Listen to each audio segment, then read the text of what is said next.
Get your hands where I can see them and step back right now. You fit the description of a suspect we're looking for. I need you to come with me. Miss, he called, tone dry, public. What are you putting in that bag? Heads turned. The hum of conversation broke. A mother pulled her child closer. Alana blinked, stunned. Nothing. I didn't. He closed in, radio crackling. Ma'am, step away from the display. The word ma'am was a leash. He didn't see her panic or didn't care. When she lifted her hands, the guard grabbed her arm, hard enough for the perfume bottle to slip, crash and spray the air with expensive floral scent and humiliation. Don't touch me. Her voice cut through the aisle, but he shoved her back against the counter.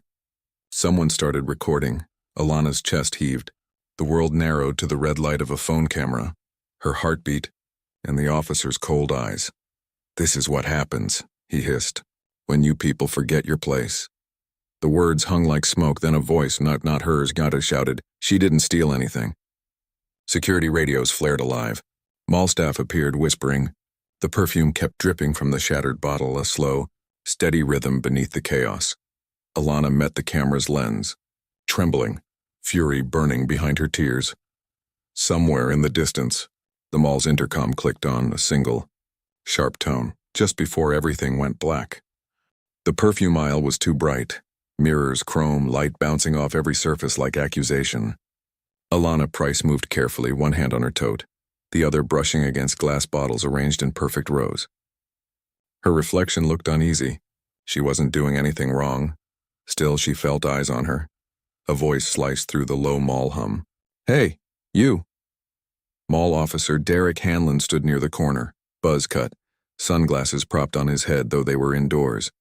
His chest puffed behind a too-tight vest that read security in block white. Alana blinked. Excuse me? You heard me, he said. Open your bag. People turned, some pretending not to look, others watching like it was television. The hum of air conditioning became a roar in her ears. I didn't. He stepped closer, shadow swallowing her reflection. Ma'am, don't make this harder. I haven't taken anything, she said, voice tightening. Then open the bag. The command wasn't about checking. It was about control. Alana hesitated, fingers trembling as she unzipped her tote. Lip balm, a folded receipt, her wallet, all visible. He glanced inside, then at her. You were eyeing that Dior bottle. I was looking, she said. That's not... Step back. His hand lifted toward her shoulder. Don't touch me. It happened fast. His palm hit her arm. Her elbow knocked the counter. A perfume bottle toppled and shattered. The scent burst through the air in heavy, sweet choking. Stop resisting, he barked. I'm not resisting. Someone's phone camera clicked on. Murmurs rippled. Is she stealing? Oh my God. He's grabbing her. Derek pulled her wrists behind her. Metal cuffs clinked. Sir, she gasped. You're hurting me. He leaned close. You people always play victim when caught. Her stomach dropped. The words landed colder than the steel. A store clerk approached. Officer, please, we didn't call security. She didn't. Stay out of it, Derek snapped. A man's voice from the crowd. Let her go, man, she didn't take anything. Derek turned, barking into his radio. Possible theft suspect, non-compliant, request backup. Alana's mind blurred. Her knees trembled as he yanked her toward the door. Shoppers moved aside, some filming, others pretending to scroll their phones. Ma'am, calm down, he said, voice dripping with false control. She looked up. You don't get to call me ma'am. Outside the store, the mall's polished floor reflected their figures. Him, towering and armored. Her small and shaking. Cameras caught it all. A mall manager rushed over. Officer Hanlon, what's going on? Suspected theft, he said. We're handling it. I didn't see her take anything, the manager whispered. Then maybe you weren't watching close enough. The words froze the hallway. Alana's breath came in ragged bursts. You're lying, she said, eyes burning. He turned to her. Watch your tone. She met his stare, silent now. For the first time, he hesitated. Something in her gaze, rage and clarity fused, unnerved him. A bystander shouted, You can't just grab people.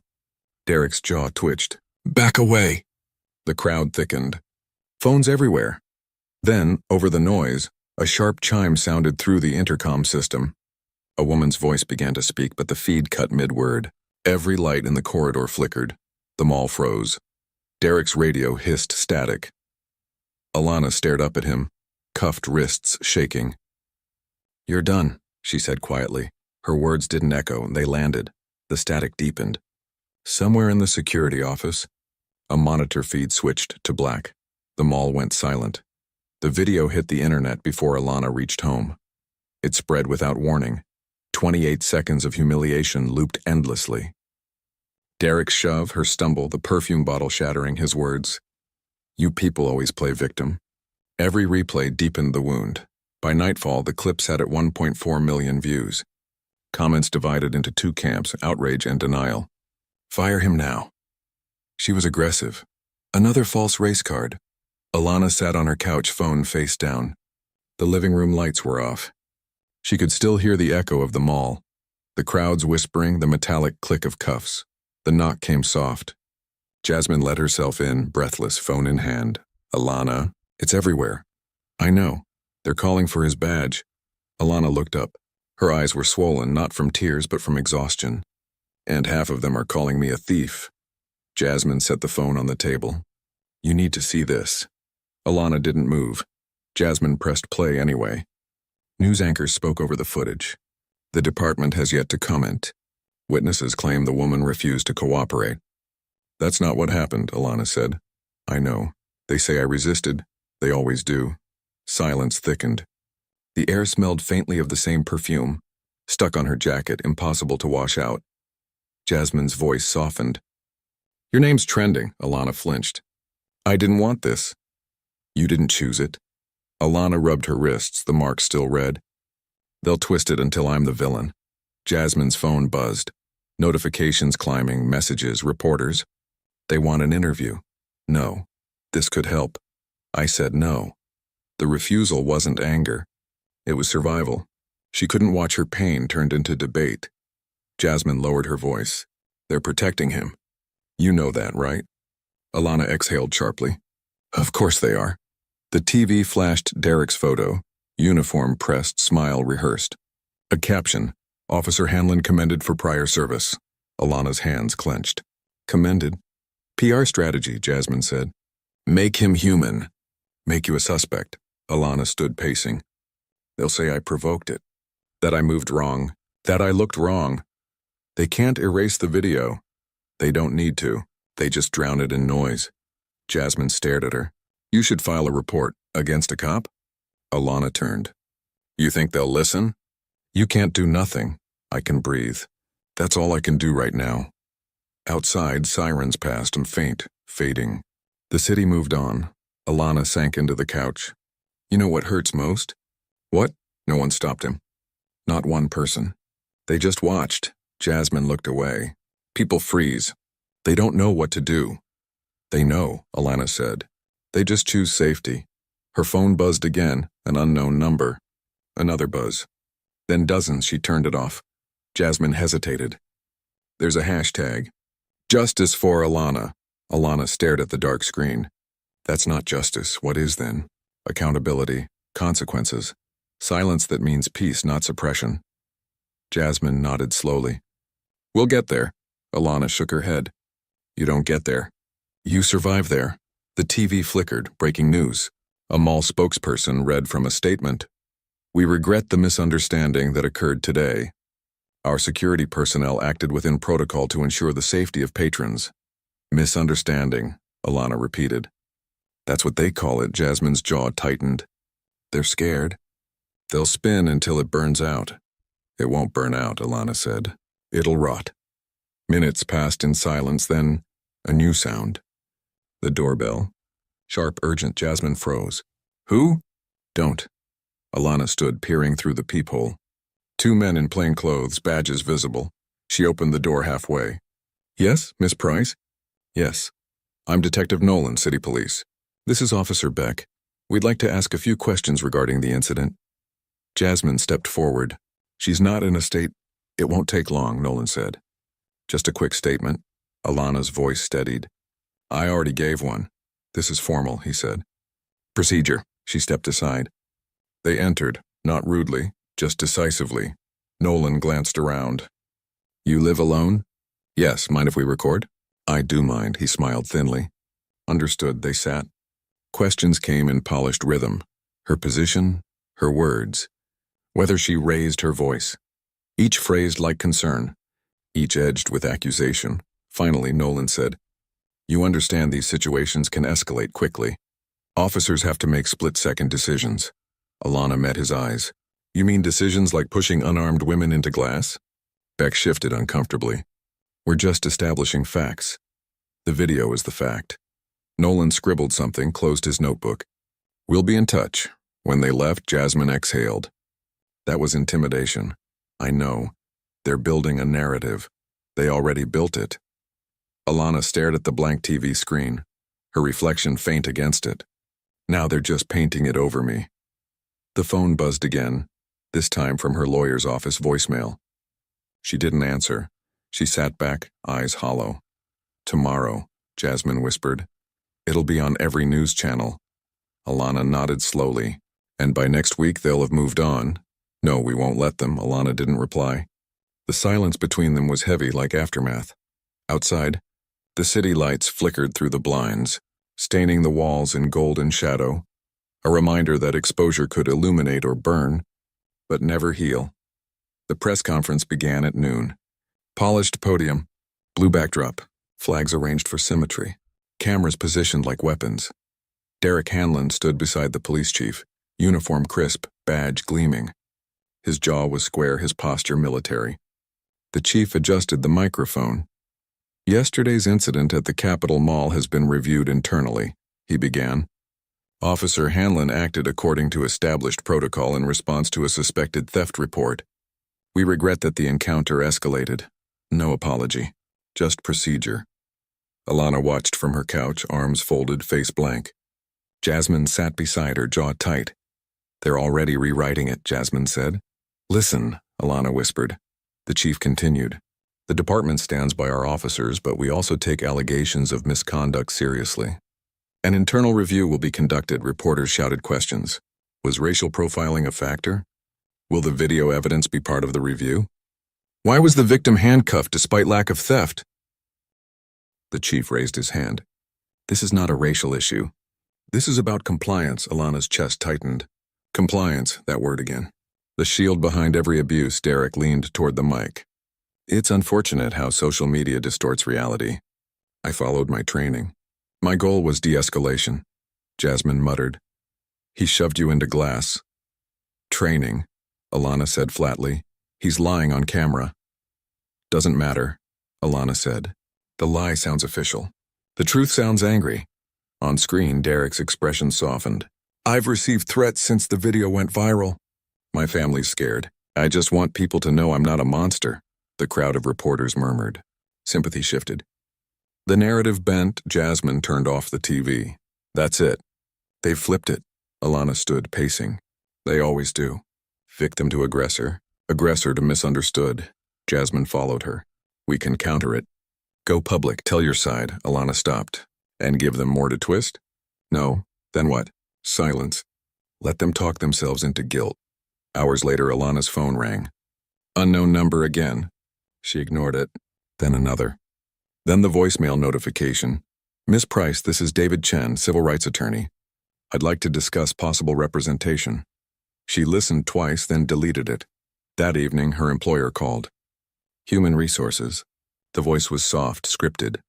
Alana, due to the ongoing investigation and media coverage, we're placing you on temporary leave. I didn't do anything wrong. It's a sensitive situation. We're protecting all parties. From what? Public attention. This is standard. Standard for who? The HR rep hesitated. We'll stay in touch. The line went dead. Jasmine looked up from her laptop. They suspended you? Administrative leave, Alana said. Neutral words for punishment without proof. Jasmine clenched her fists. They're isolating you. Exactly what they want. Outside, rain started, slow, rhythmic against the window. Alana stared out, speaking more to herself than to Jasmine. It's a machine. Every gear perfectly designed. The cop, the chief, the press, my employer. Each one spins denial until the story sounds clean. Jasmine closed the laptop. Then we jam the machine. How?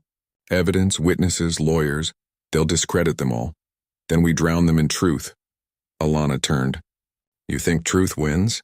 It has to. No, Alana said quietly. Truth just survives long enough to haunt them. The rain grew heavier. At dawn, she walked to the corner store. Hood up, eyes low. Two strangers recognized her anyway. One whispered, one pointed. She didn't look back. The cashier handed her change carefully, avoiding eye contact. Back home, she checked her email. Messages stacked. Journalists, activists, trolls. One subject line read, "Liar caught playing victim." Another, "We support you, Queen." Both made her stomach turn. By noon, her mailbox filled with letters. Some were kind, some weren't. One envelope, no return address, held only a printed line. Stop playing the race card. She tore it in half. Jasmine arrived again that evening, face pale. They're closing ranks fast. The chief's brother's on the review board. Of course he is. I talked to that lawyer, Chen. He's good. He's taken on police brutality cases before. Alana sat at the table. And what happens when I sign on? They drag my name through every headline, every docket. They already are. Alana stared at the coffee steam rising between them. Then maybe I should make them choke on it. Jasmine smiled faintly. That's the Alana I know. Alana didn't return the smile. No, that's the Alana they broke. Night fell heavy. The TV replayed the same clip. Derek's press conference. The same line repeated. My goal was de-escalation, Alana whispered to herself. Then I'll escalate. Jasmine looked at her sharply. Alana continued, tone calm, eyes steady. They built a denial machine. I'll short-circuit it. The rain outside intensified, thunder low and distant like warning drums. Jasmine's phone buzzed, a new video upload notification. Someone had posted the full uncut footage. The audio was clearer. Derek's shove was harder, his words sharper. Jasmine's eyes widened. This version wasn't in the official report. Alana leaned in. Who posted it? No name. Just a caption. Truth doesn't need permission. Alana's lips parted slightly. The first crack in the machine had appeared. The storm outside rolled louder. The new footage spread overnight. Longer, louder, unedited. Every sound, every sneer, every word Derek thought the microphones wouldn't catch. The internet devoured it. Comment sections flipped. Hashtags shifted tone from skepticism to rage. You people trended for 12 hours straight, but outrage decayed fast. Within a day, the tide splintered again, arguments, think pieces, counterspin. Derek's defenders doubled down, claiming deepfake. Anonymous accounts flooded timelines with fabricated shoplifting reports. The noise thickened until truth and distortion blurred into one continuous hum. Inside her apartment, Alana muted every device. The silence wasn't peace. It was a vacuum pressing on her chest. Jasmine paced the room, phone in hand. We have to control the narrative. There's no controlling it, Alana said. They turn everything into content. You're trending again. For existing. The words hung, bitter and true. Alana's laptop pinged. An email from an address she didn't recognize. Subject. I work at the mall. She hesitated, opened it. I saw everything. I have footage from the back cameras. Management deleted it from the system, but I saved a copy. I can't speak publicly. They'd fire me. But if you want it, I'll send it. Attached. A 10-second clip. The moment before Derek approached her. Clear view of Alana browsing, hands visible, untouched shelves. No theft, no suspicion. Just calm before assault. Jasmine leaned over. That's gold. That's proof. It's evidence, Alana corrected. Gold turns to dust online. Then we don't post it. We use it for what? Leverage. Alana stared at the paused frame, herself frozen in innocence. They'll call it edited. Then we find more. Jasmine opened her group chats, scrolling through names. Mall staff, vendors, part-timers. Someone else must have seen it. Alana rubbed her wrists again, the phantom cold of the cuffs returning. No one will speak. They'll lose their jobs. Someone already risked theirs to send this. Alana looked up. Why? Because you didn't scream, Jasmine said. You just stood there. That silence, it made people see. Alana exhaled, eyes wet but steady. I didn't scream because I knew it wouldn't matter. That's why it matters now. Hours passed as Jasmine gathered names, sending cautious messages. One by one replies came. Most ignored. Some refused. A few offered fragments, witness statements, rumors, an internal memo warning avoid public comment. Then one message stood out. I heard the mall's PR team told security to stick to one version of the story. Suspect resisted questioning. Alana read it twice. They coordinated the lie. Of course they did, Jasmine said. Liability first, truth last. The clock hit midnight. The apartment glowed blue from laptop screens. Send the second clip to Chen, Jasmine said. He'll know what to do. I haven't even met him. Then meet him. He's offering help. Use it, Alana nodded slowly. Tomorrow. When Jasmine left, the apartment fell silent again. Alana opened the unedited footage one more time. She watched Derek's face, the practiced smirk of someone certain the system would protect him. She studied the bystanders' eyes, their phones, their motionless stance. Each frozen frame was an X-ray of complicity. Her phone vibrated. Private number. She almost ignored it, then answered. A man's voice, low and controlled. Miss Price, you don't know me, but you should stop digging. Her breath caught. Who is this? You got lucky once. Don't mistake attention for safety. The call ended. No number, no trace. She stood still, staring into the darkened screen, reflection pale against the glass. Then she whispered, I'm not stopping. The next morning, Jasmine arrived early. You look like you didn't sleep. I didn't. What happened? Someone called. Said to stop. Jasmine's expression hardened. That means you're close. Alana handed her the phone. We send everything to Chen today. Jasmine nodded. And after that? We leak it. All of it, anonymously? Yes. Let the truth move without my name this time. They uploaded the files to a private cloud, encrypted. Chen replied within minutes. Got it. Don't engage publicly. We'll proceed strategically. Alana closed the laptop. No more waiting. Outside, a crowd of reporters gathered near the police precinct. Microphones raised, shouting questions Derek refused to answer. Somewhere among them, another phone camera captured a glimpse of his smirk cracking. The echo chamber was finally shaking. It began at 6:42 a.m., an anonymous upload on every major platform at once. Caption, unedited security footage. Watch before it disappears. The clip spread like a contagion. By 7, it had crossed 3 million views. By 8:30, morning shows were already dissecting it live. It wasn't just the shove this time. It was the moments after. Derek's laugh, the line he muttered off camera. I'll make an example out of her. The phrase detonated across the internet. News anchors spoke in grave tones. This new footage raises serious questions about the department's integrity. The language used appears racially charged. By noon, the mayor's office released a statement. We are aware of newly surfaced video material and are reviewing all related conduct. Alana sat motionless on her couch, the glow of her laptop bathing her face. Jasmine stood behind her, pacing. You did this? Jasmine asked. No, but someone did, Jasmine grinned. Then whoever it was just cracked the system open. Alana didn't smile. Now they'll come after me harder. They can't, it's too public. They always find a way. Her phone buzzed nonstop. Journalists, activists, strangers. Messages of solidarity mixed with venom. The chaos was relentless. Jasmine scrolled through the trending topics. Look at this. Your fire handlin', your mall justice, you people no more. Alana whispered. They turned pain into hashtags. And that's how it spreads, Jasmine said. Exposure is the weapon. At 1 p.m., a press alert. Police department to hold emergency briefing.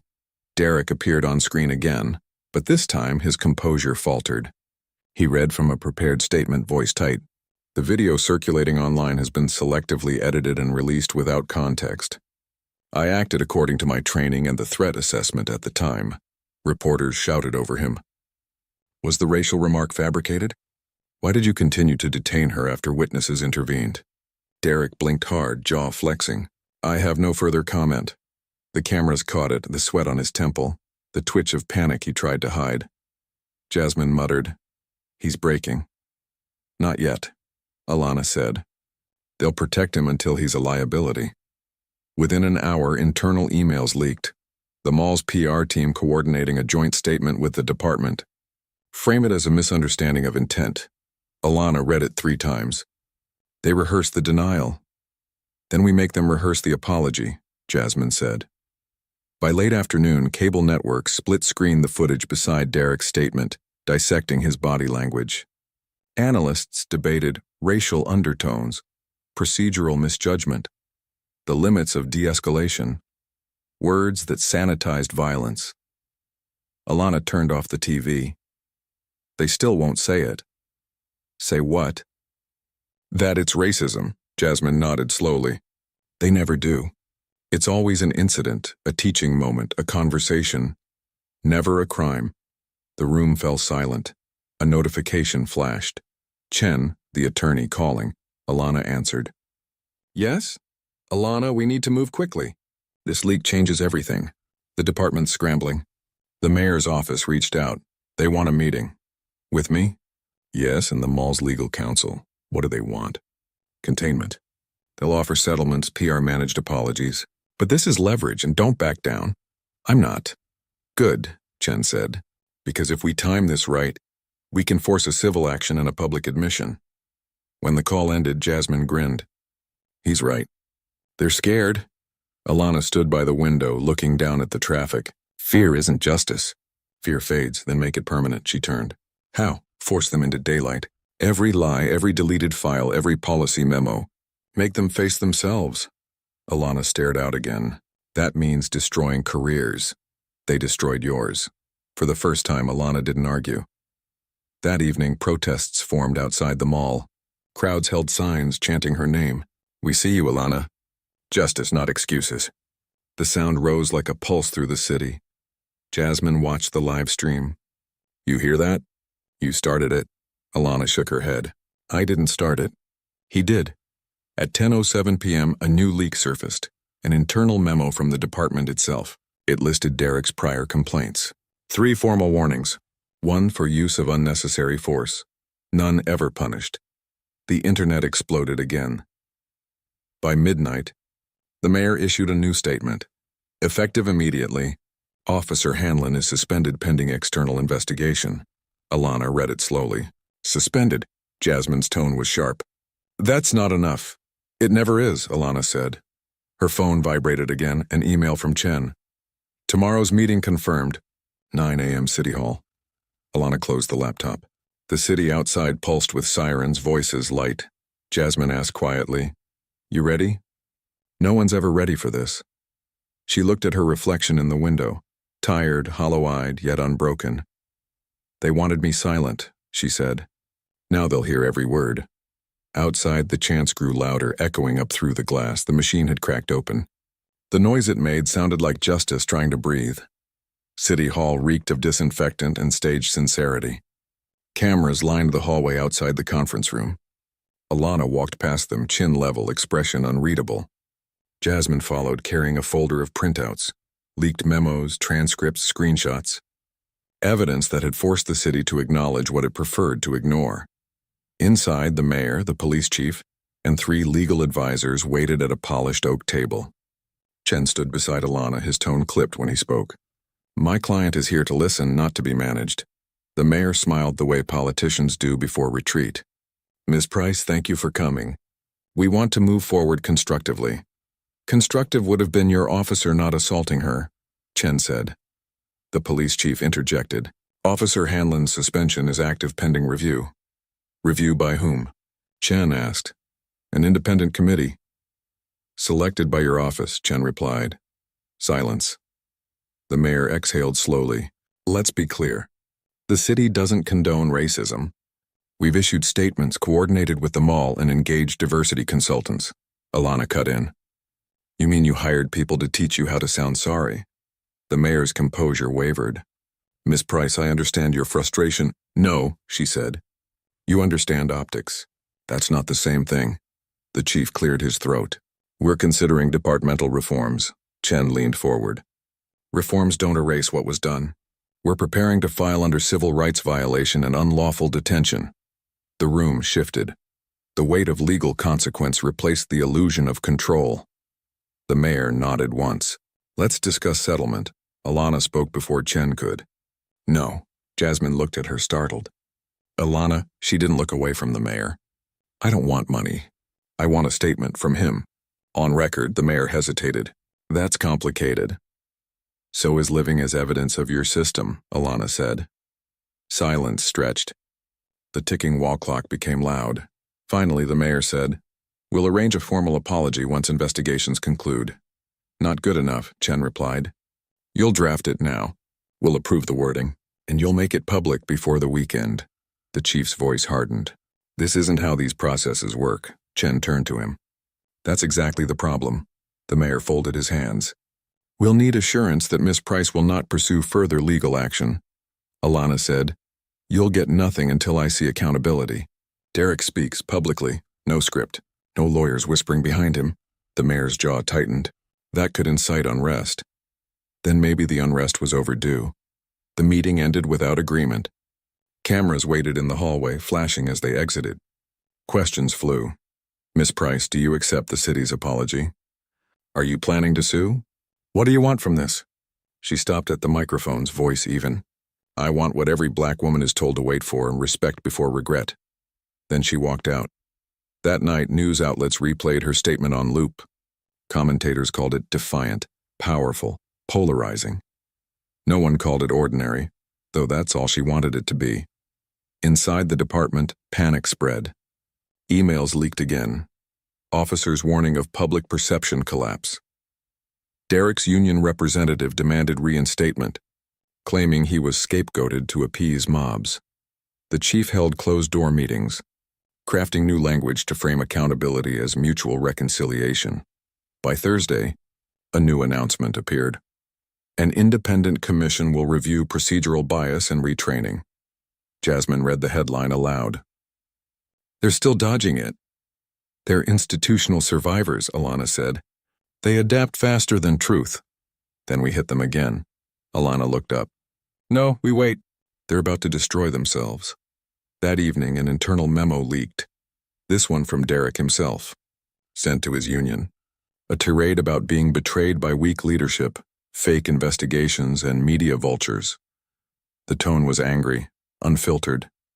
Within hours it reached the press. Chen called immediately. That's it. He just undermined his entire defense. They'll have to distance from him publicly. Alana listened without emotion. Let them. The next morning, Derek's face appeared on every news channel. His smirk gone, his voice trembling as he read a new prepared apology. I deeply regret my actions. They do not reflect who I am. Alana muted the TV halfway through. Jasmine asked, You're not watching? I don't need to, she said. It's not for me. Then who's it for? For the people who need to believe the system still works. Outside, the protests hadn't stopped. And inside City Hall, reform committees drafted new phrases to describe old evils. The system had responded, not with justice, but with performance. It wasn't healing. It was containment. Rain fell steady over the city, fine mist turning asphalt into mirrors. Alana sat in the passenger seat of Chen's car as they pulled up to the courthouse. Reporters crowded the steps, shouting names, waving microphones. This time she didn't flinch. Inside, Derek was waiting. Civil hearing, not criminal. Lesser stakes.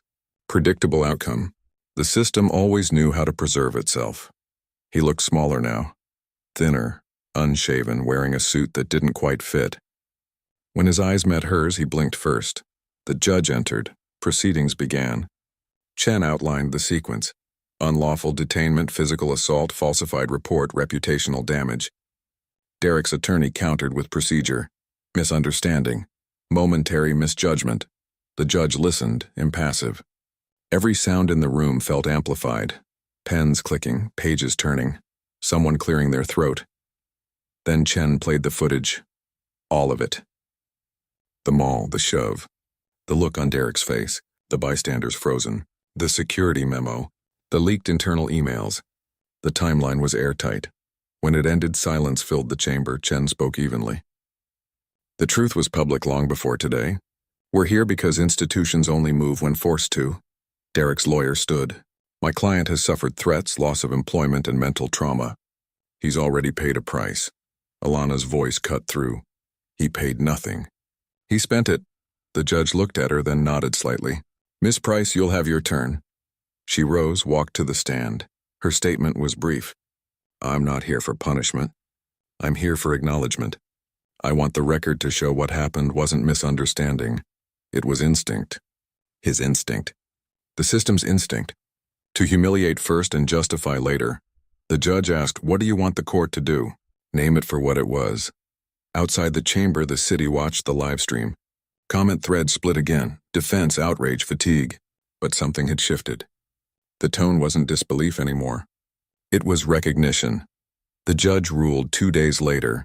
Departmental misconduct, procedural negligence, financial damages. The language was technical, sanitized, but it was official. Derek's badge was permanently revoked. Jasmine called the moment the ruling hit social media. You did it. No, Alana said. We documented it. That's the same thing. It's not. The next morning, the department issued a new press release. We remain committed to building trust with the community. Alana closed the tab. Trust was the word they used to avoid saying truth. That evening, Derek appeared again, this time outside a bar, cameras catching him shoving away microphones. I said I'm sorry, he shouted, voice breaking. The clip went viral. The world devoured his downfall the same way it had consumed her humiliation. Spectacle as closure. She turned off her phone. The cycle had completed itself. Jasmine visited later that night. They're planning a protest outside the mall tomorrow. They want you to speak. No. People listen to you now. They listen to the moment, not the message. When the next one happens, they'll forget my name. Then remind them. Alana shook her head. I'm not a symbol. I'm a person who got pushed. Jasmine's voice softened. You changed more than you think. I didn't change anything, Alana said. I just stopped pretending silence keeps you safe. Jasmine stayed quiet after that. When she left, Alana stood by the window. The rain had stopped. The mall lights glowed across the street, empty after hours. Sterile, bright, ordinary. She watched the automatic doors slide open for no one, the same way they had that afternoon. For a moment, she imagined walking back inside, standing in that same spot, retracing every second, but there was nothing to reclaim. The place wasn't memory anymore, it was evidence. Her phone buzzed once, a message from Chen. Official statement published. Case closed. She stared at the words until the screen dimmed. Then she whispered, nothing closes. In the distance, sirens rose and fell, not urgent, just constant. The system hadn't collapsed. It had adjusted. But something inside her had stopped bending. 2 weeks later, the mall went silent. Not metaphorically, literally. Its automatic doors were chained shut, windows papered over, and a banner hung from the parking lot fence, closed for redevelopment. Local news called it an economic decision. Leaked reports said vendors pulled out. Lawsuits mounted, insurance dropped coverage. Truth was simpler. No one wanted to shop where a symbol had been made. Alana stood at the edge of the empty lot, wind flattening her coat. Cameras flashed in the distance, journalists scavenging the carcass of public interest. Jasmine joined her, coffee in hand. They're saying it's temporary, Jasmine said. It's not, Alana replied. They just can't admit it, died of shame. Chen arrived minutes later, phone pressed to his ear. Class action settlements finalizing. City's trying to keep it quiet, but every local paper's digging now. Alana looked at the darkened building. They'll demolish it soon. Maybe they should, Jasmine said. Erase the place. No, Alana said. Leave it. Let people remember what happened here. The wind picked up, rattling the chained doors. Somewhere behind the metal, fluorescent lights still hummed, sensors still flickered. Automated systems waiting for commands that would never come. Chen hung up. Derek filed for relocation. Some small town upstate. Alana didn't answer. They always resurface, Jasmine said. Different badge, same pattern. Alana's gaze didn't move. Then someone else will film him next time. A police cruiser rolled by slowly. The officer inside glancing their way but not stopping. The stare lingered long enough to remind them the system still breathed. Jasmine muttered, They watch even when they've lost. They never think they've lost, Alana said. They just change uniforms. A truck passed, its tires splashing through shallow puddles. The sound echoed against the mall's facade, hollow, metallic, final. Chen checked his watch. Press will want a statement. You can set the tone before they rewrite it. No statement, Alana said. They'll twist it either way. So silence again? This time it's choice, not survival. They stood for a while, watching the reporters pack up. One camera operator aimed his lens toward Alana, waiting for expression. Pain, triumph, something to frame. She gave him nothing. By evening, social feeds filled with drone shots of the shuttered mall, with captions like poetic justice and the end of an era. The same outlets that once doubted her now called her a catalyst for change. The same anchors who'd questioned her credibility now praised her composure. Alana scrolled briefly, then powered off the phone. They always arrive late to the truth. Jasmine nodded. At least they arrived. No, Alana said. They came for the ending, not the truth. The sky darkened. Streetlights flickered on, throwing pale gold across the wet concrete. Jasmine asked, "What will you do now?" "Live," Alana said. Quietly. "You could write about it, speak, use the platform." "I don't want a platform. I want peace." Silence settled between them, heavy but clean. Then from somewhere inside the mall, a faint alarm beeped, one of the security systems still looping through forgotten code. The sound was small, almost human in its persistence. Alana turned toward it, listening. "It's still trying to protect what's gone." Jasmine followed her gaze, just like the rest of them. They left the lot as floodlights flickered one last time, buzzing, dying, leaving the mall in total dark. Weeks later, the mall's demolition was announced. News crews returned one final time to capture the wreckage. Alana didn't go. She watched from her apartment window as the city skyline glowed orange with reflected dust. A reporter's voice on TV. The site of last year's viral confrontation has finally been cleared. Officials say the new development will include retail, housing, and community centers focused on diversity and inclusion. She muted it, stared at the screen, the irony too exact to feel real. Jasmine texted, "They're naming the new plaza after a local activist. Not you, obviously." Alana typed back. "Good. Names don't fix systems." Her reflection in the window looked unfamiliar now, not broken, just changed. The kind of change that doesn't heal, only hardens. A letter arrived the next day from Chen. Inside, final case documents, confirmation of closure, and a check she hadn't asked for. Attached was a note. "For your time, not your pain." She folded the papers, locked them in a drawer. Outside, a siren wailed and faded. Children's laughter echoed somewhere beyond the street. The world had moved on, as it always does, carrying both progress and forgetfulness in equal measure. Alana whispered into the quiet, "They shut them all down." The words weren't victory. They were proof. Proof that exposure wasn't enough, but it left marks systems couldn't entirely erase. She sat back, closed her eyes. The image of Derek's face, the mall floor, the crowd, all faded into the same gray memory. Justice hadn't arrived. It had merely been forced into visibility, and for now that was the only kind the world allowed. Months passed. The city forgot how loud it once was. Protests shrank, headlines faded, timelines moved on. The world found new scandals to feed on. Alana no longer trended. She returned to her job quietly. New branch, new faces. No one mentioned the mall, though a few recognized her and pretended not to. She let them. She needed the silence. Each morning, she rode the train through stations papered with ads about community rebuilding and police outreach.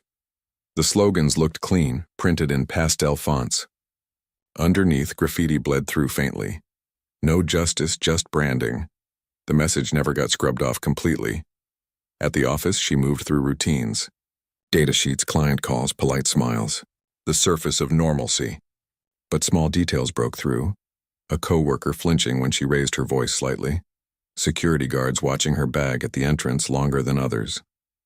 Minor things, ordinary things. The kind that stack until they reshape a person. Jasmine visited one evening with takeout and a half-broken smile. "They're doing a documentary," she said. "Independent team. They want to interview you." "No, they're not corporate. They want the truth. Everyone wants the truth until it costs them comfort, Jasmine sighed. You can make it count, Alana. It already counted once. That's enough. She handed Jasmine a drink. They sat on the balcony, city noise humming below. Jasmine asked, "Do you ever think about him?" "Derek?" "Yeah, sometimes," Alana said. But not his face. Just his voice and the tone like he was reciting rules written for someone else's protection. They say he's working security again. Different city. Alana stared into the distance. Systems recycle faster than people. The two women drank in silence. The air smelled faintly of rain and street exhaust. Later that night, Alana opened her email. Dozens of unread messages, speaking invitations, requests for commentary, collaborations. She deleted them all. Then she opened one labeled Internal Memo Confidential, sent anonymously. It contained police correspondence from the week before the mall closure. Subject line, Public Containment Strategy. She read it once, twice, slower the second time. The document detailed coordination between the department, mall management, and local officials to stabilize public optics and limit direct accountability exposure. It included timestamps, directives, and digital signatures. Her stomach tightened. This wasn't residual bias, it was premeditated damage control. They had rehearsed the apology before the injury had healed. Jasmine called moments later. "You saw it? You too? It's spreading already. Someone leaked it to multiple outlets." "Good. Do you want to go public again?" "No. But this proves..." "It proves nothing changes unless it costs them power," Alana said flatly. On television, anchors debated reforms. City officials announced listening sessions. The same words replayed, the same tone of managed empathy. The footage looped beside their faces like background wallpaper. By midnight, the memo hit national feeds. Hashtags revived, protests reignited briefly, smaller, more fragmented. The same voices shouting into a system already preparing its next offense. Chen called the next morning. "They'll try to bury this one faster." "I know. They might come after you again, press, trolls, police." "Let them," she said. "They've already taken the loudest thing I had." "What's that?" "Belief that they cared who they hurt." He didn't respond. The following week, reporters waited outside her apartment again. Flashbulbs, microphones, the routine she'd learned to endure. This time, she walked past without stopping. The questions bounced off glass. That evening, the mayor held a press conference. "We take these revelations seriously," he said, voice steady. "We are committed to transparency." The leaked memo was called Misinterpreted Context. The investigation reopened. Procedural theater. Alana watched from her couch, eyes blank. They rehearse accountability like a language they'll never speak fluently. Jasmine texted, "You okay?" Alana typed back, "Just watching reruns." She closed her laptop. Days later, the city removed the mall sign. The empty lot turned to rubble. Developers posted a new rendering, Sunrise Commons, a place for everyone. Alana stared at the billboard as she passed on the train. The same ground, new paint, different lie. That night she visited the lot alone. The fences were still up, the air thick with dust. In the corner, a small memorial had formed. Flowers, candles, a handwritten note that read, "We saw what they did." She crouched, fingers brushing the damp paper. The ink had bled, but the message held. For the first time in months, she let herself feel the weight, not anger, not grief. Something quieter. Exhaustion turned permanent. In the distance, construction lights flickered on. Workers preparing the foundation for a place that would pretend to start fresh. She whispered, "It's all still here." And it was. Beneath the rubble, beneath the headlines, beneath the system's new slogan, the story hadn't ended. It had just buried itself under newer, cleaner layers of progress. When she turned to leave, the wind carried a faint echo through the metal fencing. It sounded like the mall's old PA system still trying to announce something. No one heard. Months passed. The city forgot how loud it once was. Protests shrank, headlines faded, timelines moved on. The world found new scandals to feed on. Alana no longer trended. She returned to her job quietly. New branch, new faces. No one mentioned the mall. though a few recognized her and pretended not to. She let them. She needed the silence. Each morning, she rode the train through stations papered with ads about community rebuilding and police outreach. The slogans looked clean, printed in pastel fonts. Underneath, graffiti bled through faintly. No justice, just branding. The message never got scrubbed off completely. At the office, she moved through routines. Data sheets, client calls, polite smiles. The surface of normalcy, but small details broke through. A co-worker flinching when she raised her voice slightly. Security guards watching her bag at the entrance longer than others. Minor things, ordinary things. The kind that stack until they reshape a person. Jasmine visited one evening with takeout and a half-broken smile. "They're doing a documentary," she said. "Independent team.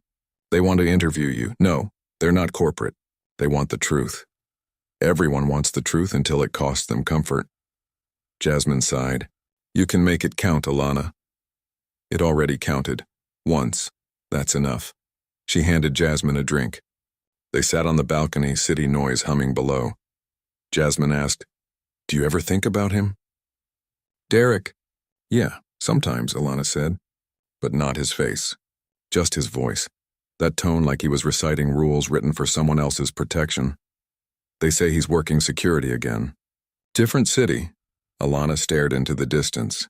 Systems recycle faster than people. The two women drank in silence. The air smelled faintly of rain and street exhaust. Later that night, Alana opened her email. Dozens of unread messages, speaking invitations, requests for commentary, collaborations. She deleted them all. Then she opened one labeled Internal Memo, Confidential, sent anonymously. It contained police correspondence from the week before the mall closure. Subject line, Public Containment Strategy. She read it once, twice, slower the second time. The document detailed coordination between the department, mall management, and local officials to stabilize public optics and limit direct accountability exposure. It included timestamps, directives, and digital signatures. Her stomach tightened. This wasn't residual bias. It was premeditated damage control. They had rehearsed the apology before the injury had healed. Jasmine called moments later. "You saw it? You too? It's spreading already. Someone leaked it to multiple outlets. Good. Do you want to go public again?" "No. But this proves nothing changes unless it costs them power," Alana said flatly. On television, anchors debated reforms. City officials announced listening sessions. The same words replayed, the same tone of managed empathy. The footage looped beside their faces like background wallpaper. By midnight, the memo hit national feeds. Hashtags revived, protests reignited briefly, smaller, more fragmented. The same voices shouting into a system already preparing its next defense. Chen called the next morning. "They'll try to bury this one faster. I know, they might come after you again, press, trolls, police. Let them," she said. "They've already taken the loudest thing I had." "What's that?" "Belief that they cared who they hurt." He didn't respond. The following week, reporters waited outside her apartment again. Flashbulbs, microphones, the routine she'd learned to endure. This time she walked past without stopping. The questions bounced off glass. That evening, the mayor held a press conference. "We take these revelations seriously," he said, voice steady. "We are committed to transparency." The leaked memo was called Misinterpreted Context. The investigation reopened. Procedural theater. Alana watched from her couch, eyes blank. They rehearse accountability like a language they'll never speak fluently. Jasmine texted, "You okay?" Alana typed back, "Just watching reruns." She closed her laptop. Days later, the city removed the mall sign. The empty lot turned to rubble. Developers posted a new rendering. Sunrise Commons, a place for everyone. Alana stared at the billboard as she passed on the train. The same ground. New paint. Different lie. That night she visited the lot alone. The fences were still up, the air thick with dust. In the corner, a small memorial had formed. Flowers, candles, a handwritten note that read, "We saw what they did." She crouched, fingers brushing the damp paper. The ink had bled, but the message held. For the first time in months, she let herself feel the weight. Not anger, not grief. Something quieter, exhaustion turned permanent.